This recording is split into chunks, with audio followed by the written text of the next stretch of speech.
still remember the first time I heard my mother's voice after she died. It was late at night, and the house was so quiet I could hear the electricity humming through the walls. I was lying in bed, staring at the ceiling, when I heard her gentle whisper, "Sweetheart, go to sleep." The problem was my mother had been buried 2 weeks earlier. Growing up, my mother was everything to me. My father left when I was just a baby, and she worked 3 jobs just to keep food on the table. She wasn't perfect, but she loved me with a kind of fierce devotion that made me feel safe, even when the world outside felt cruel. She'd read me bedtime stories until her voice grew hoarse, hold me when nightmares kept me awake, and remind me every single day that I was loved. When she fell sick, really sick, it felt like the world itself was collapsing. Watching her fade away, watching the light leave her eyes, was the hardest thing I've ever endured. The day of her funeral was a blur. People hugged me, whispered kind words, but all I could focus on was the empty seat at the dining table, the silence where her laughter used to echo. I thought grief would break me, but grief had other plans. It started with little things.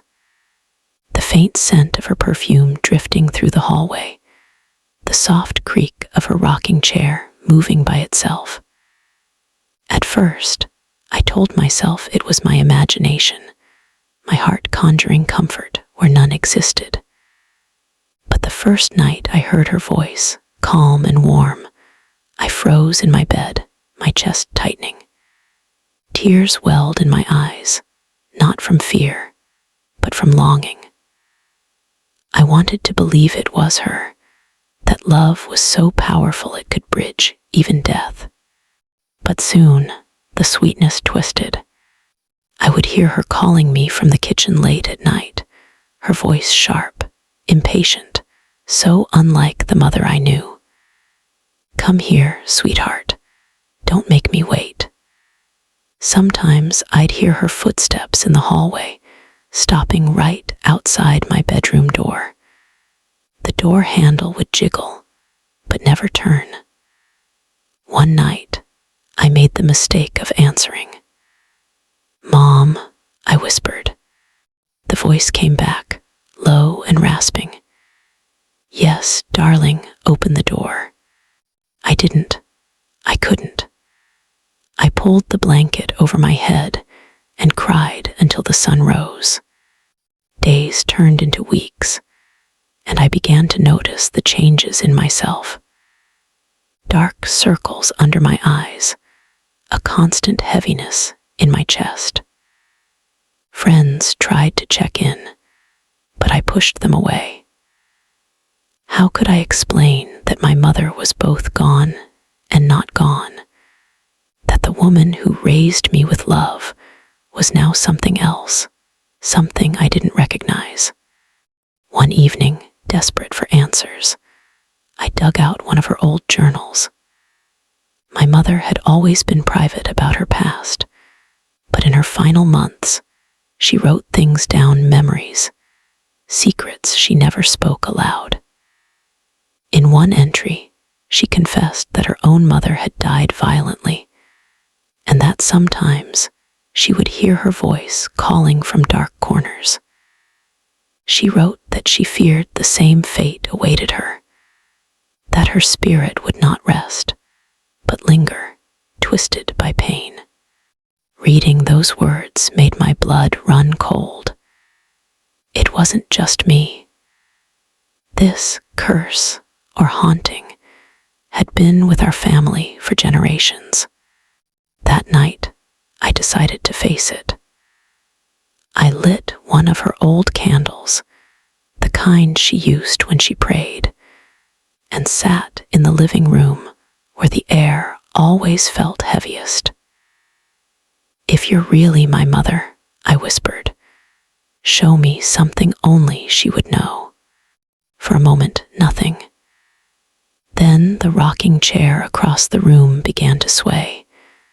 My breath caught in my throat. Slowly, the air grew colder, and I heard it again, her voice, but softer this time. I love you, sweetheart. Don't forget. Tears streamed down my face.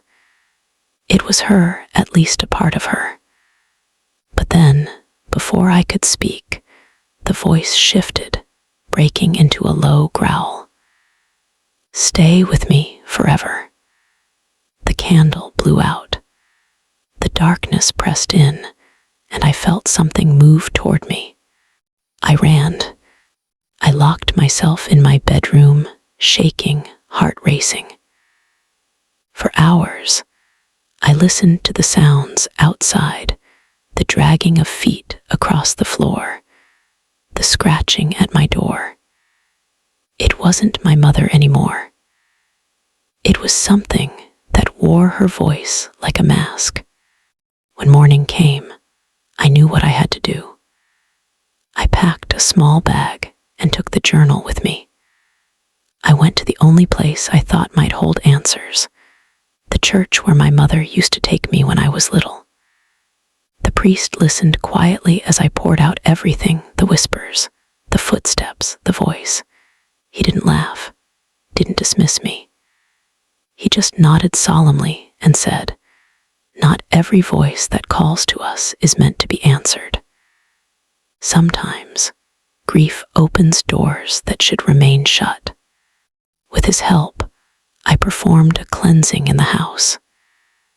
We lit candles in every room, prayed, and demanded that whatever lingered must leave. For the first time in weeks, the air felt lighter. That night, I slept without hearing her voice. But grief doesn't vanish with rituals. I still miss my mother every single day. I still catch myself reaching for my phone to call her, still feel the ache of her absence. Yet, I also carry her words, the real ones, not the twisted echoes. I love you. Don't forget. And I've learned something important. Love doesn't mean holding on to the ghost of someone. Love means remembering, living in a way that honors them, and letting them rest. Sometimes, late at night, I think I hear her just for a moment. But now, instead of answering, I whisper back, I love you too, Mom. Rest now. And the house stays quiet,